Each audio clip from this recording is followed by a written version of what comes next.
आज की क्लास में हम पढ़ेंगे त्रिकोणमितीय अनुपात के बारे में बहुत ही आसान तरीके से कि कैसे याद करें। जैसे देखिए 0 डिग्री, 30 डिग्री, 45 डिग्री, 60 डिग्री और 90 डिग्री को कैसे आसानी से याद करें। देखिए सबसे पहले आपको लिखना है 0, 1, 2, 3, 4 लिखना है, ठीक है। फिर उसके बाद सबको 4 से डिवाइड कर देना है, सबको 4 से डिवाइड कर दो इस तरह से, ठीक है। अब देखिए 4 से डिवाइड करोगे, अगर 0 को 4 से डिवाइड करोगे तो क्या आएगा, 0 आएगा। और 1/4 को वैसे की वैसे लिख देना है। और 2 1 जा 2, 2 2 जा 4, यानी 1/2 हो जाएगा इसका। और ये हो जाएगा 3/4। और 4 को 4 से डिवाइड करोगे तो 1 आएगा, ठीक है। फिर सब में रूट लगा देना है, वर्गमूल लगा देना है, ऐसे लगा दीजिएगा, सबका वर्गमूल कर दीजिएगा इस तरह से। तो देखिए 0 का वर्गमूल 0 होता है, इसका वर्गमूल 1/2 होगा, इसका वर्गमूल 1/√2 होगा, इसका वर्गमूल √3/2 होगा और इस 1 का वर्गमूल 1 होगा। तो देखिए ये किसका निकल गया, ये साइन का निकल गया। देखो इसको कैसे आसान तरीके से याद करना। साइन 0 का वैल्यू 0 हो गया, साइन 30 का 1/2 हो गया, साइन 45 का 1/√2 हो गया, साइन 60 का √3/2 हो गया और साइन 90 का 1 हो गया। इस तरीके से आप शॉर्ट तरीके से साइन के वैल्यू को याद कर सकते। जैसे हमने साइन का देखा ट्रिक से, जैसे हमने साइन का याद किया, वैसे अब कॉस का भी देखते हैं। देखिए कॉस के लिए क्या करना है, बस इसको उल्टा लिख देना है। जो ये लिखा है 0 से 1 की तरफ लिखे हैं तो 1 को 0 की तरफ लिख दीजिए। देखो साइन 0 का हो जाएगा 1, साइन 30 का हो जाएगा √3/2 और साइन 45 का हो जाएगा 1/√2।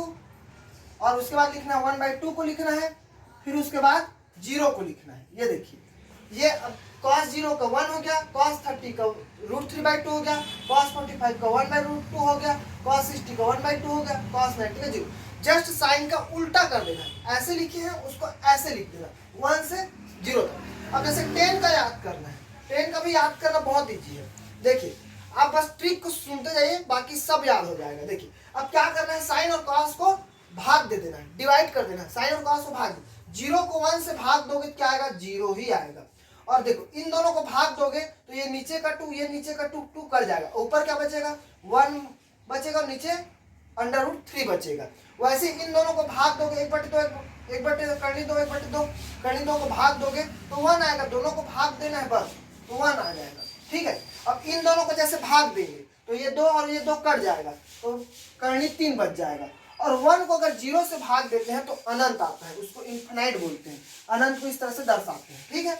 8 को ऐसे लेटा दो तो वो क्या कहलाता है, इन्फिनेटिव कहलाता है, ठीक है। तो देखिए 10 का निकालने के लिए दोनों को बस भाग देना है, बस कुछ नहीं करना है आपको, सिर्फ साइन का ट्रिक से याद करना है, बाकी को सब आप याद हो जाएगा, किसी को भी याद करने की जरूरत नहीं पड़ेगा। इसी तरह कॉट का देखिए, कॉट को कैसे याद करना है, कॉट को बस उल्टा लिख देना है। जैसे साइन का उल्टा कॉस लिखे वैसे 10 का उल्टा कॉट कर देंगे। जैसे यहाँ 0 से इन्फिनाइट तक गया है 10 का, तो 10 कॉट में इन्फिनाइट से उधर लेके चलेंगे। देखिए इन्फिनाइट, सबसे पहले इन्फिनाइट लिखना, फिर उसके बाद क्या आया बोलिए, क्या आया बोलिए, √3 आया ना, हाँ तो √3 को लिख दीजिए। फिर उसके बाद क्या आया है 1, फिर उसके 1 के बाद ये क्या है 1/√3, तो 1/√3 लिख देना है।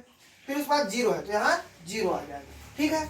अब देखिए साइन का, कॉस का, 10 का, कॉट का निकल गया। अब इसी तरह निकाल लेंगे सेक का। किसका निकालेंगे, सेक का। तो सेक का निकालने के लिए क्या करना है आपको, कॉस का 1/, कर देना है, यानी इसको 1/cos कर देना है। क्योंकि देखो सेक का फॉर्मूला होता है 1/cos होता है, क्या होता है 1/cos होता है। तो बस उसको 1/, में करना है, ठीक है। तो देखिए इसका 1 से डिवाइड करेंगे, 1 को 1 से भाग देंगे तो 1 आएगा। इसको 1 से मतलब पलटा के लिख देना है।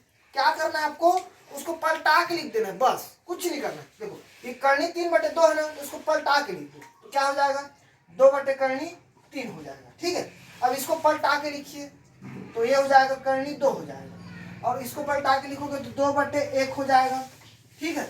और इसको अगर पलटाओगे ऐसे तो 1/0 हो जाएगा, 1/0 हो जाएगा। और 1/0 को ही क्या बोलते हैं, इन्फिनाइट बोलते हैं, यानी अनंत बोलते हैं, तो अनंत हो जाएगा। इस तरह से आप याद कर सकते हैं। और सेक को जैसे लिखे हो, अब इसी को उल्टा लिख दो जैसे, तो कोसेक हो जाएगा। देखिए कोसेक का जैसे निकालना है तो कोसेक को उधर से इसको उल्टा लिख दो।